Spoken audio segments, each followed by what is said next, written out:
Unboxing to moms! Naabot na gyud akong gi-order nga storage drawer. Plastic drawer siya nga ready gamiton and dili hassle i-set up.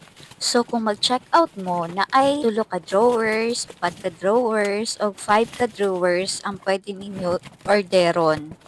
Mauni ang sulod sa box, ang iyahang sa top and handle o katong sa iyahang kilid, and naa siya guide para dili mo maglisod og assemble, and ang upat ka ligid og ang 5 ka boxes. Katong 5 ang ako ang gi-order para daghan kog masulod.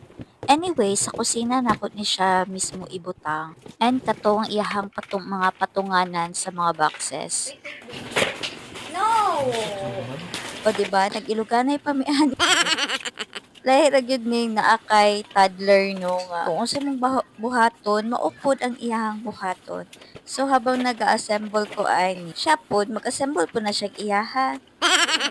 So the struggle is real gyud kung naa kay toddler nga kauban. Well, kani akong anak kung makakita nig kamera, magbida-bida gyud dayon ni siya sa atubangan sa kamera. So pasensya is dakilang gyud ta ani mga moms kung naatay toddler.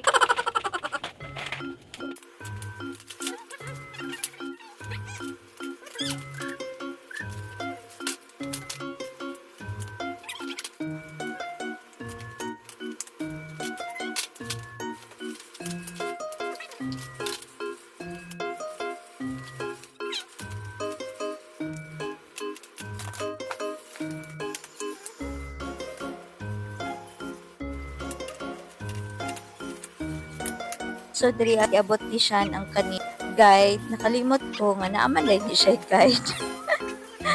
Sorry lang. So kung mag-assemble mo ani, tanawa lang gid ninyo ang guide kay murag mas dali tong naa sa guide. Hay sa wakas, o diba nahuman ra gyud. So mao niya yang itsura pag mahuman mo assemble. And mao niya po mga gipambutang diri mga wipes o mga gatas ni Shine, and also mga pagkaon, then sa baba mga sabon, shampoo, and mga natalan ako ang mga gipambutang. Diba, daghan kayo food mabutang. So check out mo sa akong yellow basket. Diba, aesthetic kayo na siya. Check out na! Bye!